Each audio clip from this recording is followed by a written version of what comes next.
जम्मू कश्मीर में सिक्योरिटी के हालात पर अहम मीटिंग। वजारत दाखिला में अहम मीटिंग जारी है, जिसमें वजीर दाखिला अमित शाह की क़यादत में ये मीटिंग हो रही है। रॉ चीफ और एनएसए मीटिंग में मौजूद है। इसके साथ ही एलजी मनोज सिन्हा डीजीपी भी मीटिंग में मौजूद है। गुज़िश्ता रोज वजीर दाखिला और एनएसए डोवाल की अहम मीटिंग हुई है। ये बड़ी खबर आपको बता रहे हैं। जम्मू कश्मीर में कश्मीरी पंडितों को लेकर हालात ठीक नहीं है और अब दिल्ली के अंदर ये अहम मीटिंग हो रही है, जहां पर इस अहम मीटिंग में वजीर दाखिला अमित शाह की क़यादत में ये मीटिंग बुलाई गई है, जिसमें रॉ चीफ और एनएसए मीटिंग में मौजूद हैं। एलजी मनोज सिन्हा डीजीपी भी मीटिंग में मौजूद हैं। गुज़िश्ता रोज वजीर दाखिला और एनएसए डोवाल की अहम मीटिंग हुई थी कश्मीर के मौजूदा हालात को लेकर। टारगेट किलिंग एक बड़ा मसला कश्मीर के अंदर बना हुआ है और इसे कैसे निपटा जाए, कैसे जो लोग वहां डर के साए में हैं उनको सिक्योरिटी फराहम की जाए, इसके साथ साथ जो लोग पलायन कर रहे हैं उनको कैसे रोका जाए, ये तमाम अहम इशू डिस्कस हो सकते हैं। और हमारे नुमाइंदे शोएब रजा हमारे साथ लाइव मौजूद है, उनका रुख करते हैं। शोएब, ये जो हाई लेवल मीटिंग हो रही है वजीर दाखिला अमित शाह की क़यादत में, क्या लगता है क्या अहम यहाँ पर मौजूद हैं जो डिस्कस होंगे? क्योंकि लगातार कश्मीरी पंडितों को लेकर जो टारगेट किलिंग हो रही है, इसके साथ साथ कश्मीरी पंडित पलायन भी कर रहे हैं अब घाटी से, किन पहलुओं को लेकर चर्चा हो सकती है? हाँ बिल्कुल, देखिए तमाम मामले हैं। जाहिर सी बात है कि पिछले अगर हम 48 और 72 घंटे को देखें तो लगातार टारगेट किलिंग वहां पर की गई है और एक के बाद एक कल रात भी जो दो लोग थे उनको गोली मार दी गई, जिसमें से एक शख्स की मौत हो गई थी। उससे पहले हमने देखा कि एक बैंककर्मी का कत्ल कर दिया गया था कल सुबह। तो ये जो तमाम चीजें हैं, उसके बाद कश्मीरी पंडितों की तरफ से भी ये कहा गया, या जो भी गैर मुस्लिम जो लोग हैं वहां पर जो नौकरी कर रहे थे अलग अलग जगहों पर, टीचर की एक गोली मारकर वहां पर हत्या कर दी गई थी, महिला टीचर की।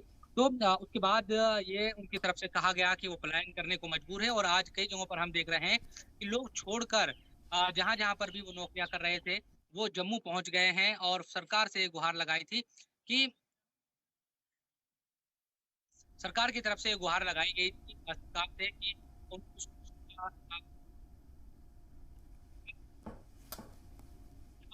देख रहे हैं कि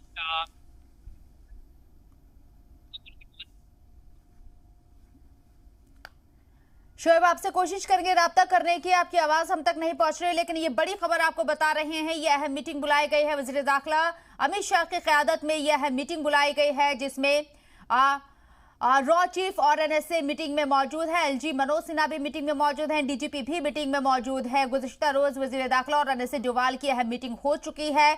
जाहिर सी बात है कश्मीर के अंदर टारगेट किलिंग को लेकर तमाम तरफ शोर मचा हुआ है और ऐसे में कश्मीर के अंदर टारगेट किलिंग्स को किस तरीके से रोका जाए, कश्मीरी पंडितों के पलायन को किस तरीके से रोका जाए, ये तमाम मसले बने हुए हैं। शोएब हमारे साथ एक बार फिर से जुड़ गए। शोएब, अपनी बात कंप्लीट कीजिए।